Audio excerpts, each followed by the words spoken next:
नमस्कार, मैं हूं अवनीश धमदर्शी और आप देख रहे हैं एसडी इंडिया। आजमगढ़ जिले के जीयनपुर कोतवाली थाना क्षेत्र के आजमगढ़ गोरखपुर मुख्य मार्ग पर महनाजपुर ग्राम सभा में गाटा संख्या 151/2 पर जो 91 एकड़ है, पूर्व में इंद्रभूषण गुप्ता के द्वारा 55 एकड़ भूमि राजस्व बकाया पर वर्ष 1968 में नीलामी की गई, जिसमें न्यायालय में मुकदमा के उपरांत 1988 में नीलामीदार ज्ञान प्रकाश अग्रवाल को प्रशासन के द्वारा रजिस्ट्री की गई।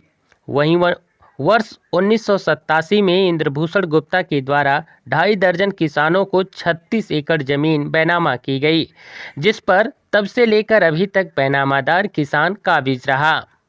वहीं ज्ञान प्रकाश अग्रवाल से एग्रीमेंट के पश्चात रूपाली कंस्ट्रक्शन के द्वारा शनिवार को एक बार फिर 11 बजे एक ट्रैक्टर ग्रिल लगाकर खुदाई कर पत्थर गाड़ कर कब्जा किया जा रहा था। सूचना पर सुरेंद्र गुप्ता व अन्य बैनामादार एकत्रित होकर रोकने लगे। दोनों तरफ से कहासुनी के बाद बैनामादार किसान धरने पर देर शाम तक बैठे रहे। वहीं सूचना पर पहुंचे जीयनपुर कोतवाल यादवेंद्र पांडे पुलिस बल के साथ पहुंचे व कार्य को रोककर कुछ देर बाद नायब तहसीलदार रामजीत यादव पहुंचे, पर कोई निर्माण नहीं हो सका। वहीं धरने पर बैठे किसानों को जीयनपुर कोतवाल ने समझाकर किसानों का धरना देर शाम को समाप्त कराया और अगले आदेश तक किसी भी प्रकार के कार्य पर रोक लगाई, जिसके बाद किसान मान गए। दोनों पक्षों से सैकड़ों की संख्या में लोग जुटे हुए थे। आपस में दिन भर कहासुनी होती रही। पुलिस की सतर्कता से बड़ी घटना होते होते बच गई।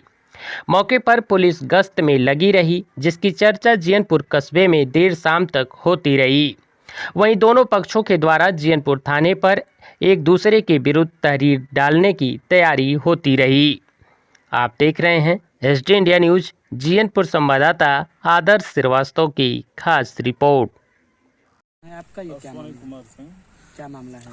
मामला करीब 1.5 साल से चल रहा है और मामला सभी लोग जानते हैं जी। क्योंकि पिछले दिनों ये लोग कब्जा का प्रयास बीच बीच में किए थे, तो उसकी शिकायत हम लोग कमिश्नर महोदय के यहाँ किए थे और पुलिस के अधिकारी आकर के मामले को शांत करा दिए थे।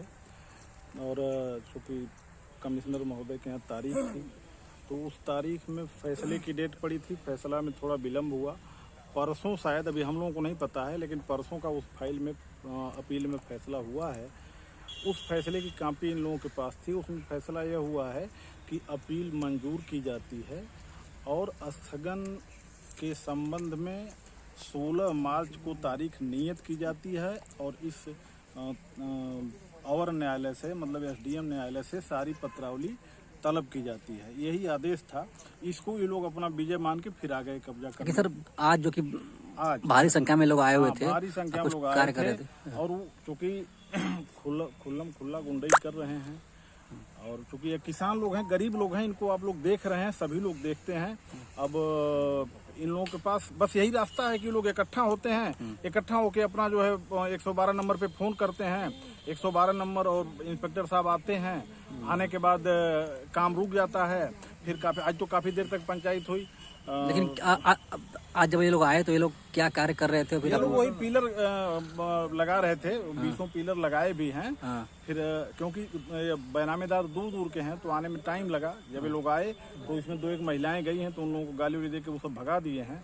फिर ज्यादा लोग जब आए और पुलिस आई तो काम रुका है। क्या मांगे हैं आपकी? नहीं, मतलब आज जो कि प्रशासन ने आपको क्या दिया? प्रशासन जैसे मामला यह है कि एसडीएम साहब जब मुकदमे को नाम खारिज किए हैं खतौनी से, उसकी अपील कमिश्नर महोदय के यहाँ चल रही है। उस अपील में फैसले की तारीख थी, फैसला अभी पूरा नहीं हो पाया है। फिर उसकी तारीख 16 मार्च को पड़ी है, तो 16 मार्च तक फिर देखा जाएगा। और इसका एक मामला एक रीट हाई कोर्ट में भी चल रही है। इन लोगों को यह है कि किसी तरह से इसको कब्जा करके इनको बेचना है। व्यवसायी लोग हैं, भू माफिया हैं। अब तरह तरह से रंग बदल करके, कभी किसी को मिला के, कभी अपराधियों को मिला के, कभी प्रशासन के अधिकारी को मिला करके यह लोग अपना काम कर रहे हैं। तो अब चूंकि ये गरीब लोग हैं, या उसका विरोध अपने स्तर से कर रहे हैं। इनके पास धरना प्रदर्शन अनशन के अलावा और क्या रास्ता है? अब फिर इस बार हो गया, फिर कमिश्नर महोदय के यहाँ जाएंगे, उनसे अपना ज्ञापन देंगे, उनसे निवेदन करेंगे, उनके यहाँ सिफारिश करेंगे।